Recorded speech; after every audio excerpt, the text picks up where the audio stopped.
సూర్య ప్రతాపంతో ప్రజలు అల్లాడిపోతున్నారు. మార్చి మొదటి వారంలోనే ఎండలు మండిపోతున్నాయి. ఇక హైదరాబాద్లో మధ్యాహ్నం తర్వాత ఇళ్ల నుంచి బయటకు రావాలంటే ప్రజలు జంకుతున్నారు. హైదరాబాద్లో గరిష్టంగా 38 డిగ్రీల ఉష్ణోగ్రత నమోదవుతోంది. రాగల వారం రోజుల్లో ఎండల తీవ్రత విపరీతంగా పెరిగే అవకాశం ఉందని హైదరాబాద్ వాతావరణ శాఖ అధికారులు హెచ్చరించారు.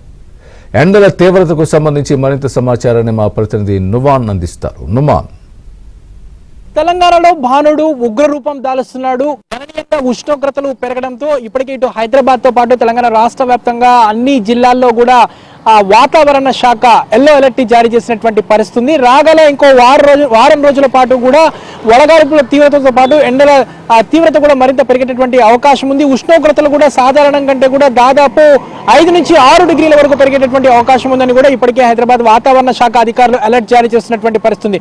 మరోవైపు ఇటు హైదరాబాద్ నగర వ్యాప్తంగా కూడా మధ్యాహ్నం 12 గంటల తర్వాత నుంచి పూర్తిగా సాయంత్రం వరకు రోడ్లన్నీ కూడా బోసిపోతున్నటువంటి పరిస్థితి మనకు కనిపిస్తుంది. ఎండల తీవ్రతతో గణనీయంగా పెరిగినటువంటి ఉష్ణోగ్రతల ప్రభావంతో మాత్రం ప్రజలు ఇళ్ల నుంచి బయటికి రావాలంటే ఇంత జంకుతున్నటువంటి సిచ్యువేషన్ అయితే మనకు కనిపిస్తుంది. ఈ నేపథ్యంలో ప్రస్తుతం మనము ఏదైతే నెక్లెస్ రోడ్ లో ఉన్నాము, సో పీవీ మార్క్ లో ఉన్నటువంటి నెక్లెస్ రోడ్ లో కూడా మన సిచ్యువేషన్ చూడొచ్చు. రోడ్లన్నీ కూడా బోసిపోతున్నటువంటి పరిస్థితి. ఎప్పుడు కూడా పర్యాటకులతో రద్దీగా ఉండేటటువంటి నెక్లెస్ రోడ్డు, పీవీ మార్గ్, దాంతోపాటు ఇటు ట్యాంక్ బండ్ కానివ్వండి, ఎన్టీఆర్ మార్గ్ పరిసర ప్రాంతాలంతా కూడా బోసిపోతున్నటువంటి పరిస్థితి. సో పర్యాటకుల తాకిడి కూడా లేకుండా పోయినటువంటి సిచ్యువేషన్ మనకు కనిపిస్తుంది. ప్రస్తుతం మనం చూస్తున్నాము ఏదైతే ఇటు పక్కన థ్రిల్ సిటీ ఉంది, దాని పక్కనే సంజీవయ్య పార్క్, చిల్డ్రన్స్ పార్క్ కానివ్వండి, అదేవిధంగా ఇటు పీపుల్స్ ప్లాజా కానివ్వండి, ఇటు వచ్చినటువంటి సందర్శకులు ఎవరైతే ఉన్నారో ఎవరు రాకపోవడంతో పూర్తిగా మొత్తం బోసిపోతున్నటువంటి పరిస్థితి.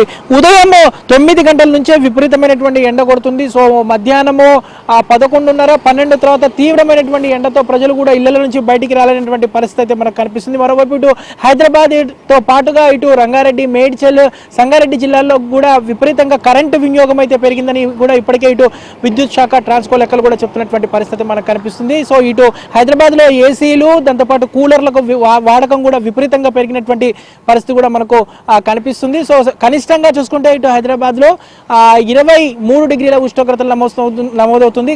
గరిష్టంగా చూసుకుంటే మాత్రం దాదాపు 37 నుంచి 38 డిగ్రీల ఉష్ణోగ్రతలు నమోదవుతున్నాయి. రాగల ఇంకా వారం రోజుల పాటు ఇదే స్థాయిలో ఎండల తీవ్రత కొనసాగేటటువంటి అవకాశం ఉంది. దీనికి తోడు ఏదైతే వడగాల్పుల తీవ్రత కూడా ఉండేటటువంటి అవకాశం ఉందని కూడా ఇప్పటికే హైదరాబాద్ వాతావరణ శాఖ అధికారులు అయితే అలర్ట్ జారీ చేసినటువంటి సిచ్యువేషన్ ఉంది. సో పెరిగిన ఎండల తీవ్రతతో మాత్రం ఇటు పర్యాటక ప్రాంతాలు కూడా బోసిపోతున్నాయి. గోల్కొండ కానివ్వండి, చార్మినార్ కానివ్వండి, దాంతోపాటు necklace road, PV Marg, Birla Mandir, అదేవిధంగా ఐమాక్స్, సో ఈ పర్యాటక ప్రాంతాలు ఏవైతే ఉన్నాయో అంతా కూడా మధ్యాహ్నం తర్వాత పూర్తిగా బోసిపోతున్నటువంటి పరిస్థితి. సో ఎవరు కూడా పర్యాటకులు కానివ్వండి, ప్రజలు, వాహనదారులు బయటికి రావాలంటేనే ఒక ఇంత చంకుతున్నటువంటి సిచ్యువేషన్ అయితే మనకు కనిపిస్తుంది. ప్రస్తుతం ఇటు హైదరాబాద్ తో పాటు తెలంగాణ రాష్ట్ర వ్యాప్తంగా ఇటు కొత్తగూడెం, ఆదిలాబాద్, సూర్యాపేట, నల్గొండ, వరంగల్, కరీంనగర్, నల్గొండ, ఉమ్మడి నల్గొండ జిల్లాలకు కూడా ఇప్పటికే వాతావరణ శాఖ అధికారులు ఏదైతే అలర్ట్ ని జారీ చేసినటువంటి పరిస్థితి ఉంది. సో వడగాల్పుల తీవ్రత కూడా రానున్న రోజుల్లో పెరిగేటటువంటి అవకాశం ఉందని కూడా వాతావరణ శాఖ అధికారులు హెచ్చరిస్తున్నటువంటి పరిస్థితి. ప్రస్తుతం మనం చూస్తున్నాము సిటీలో రోడ్లన్నీ కూడా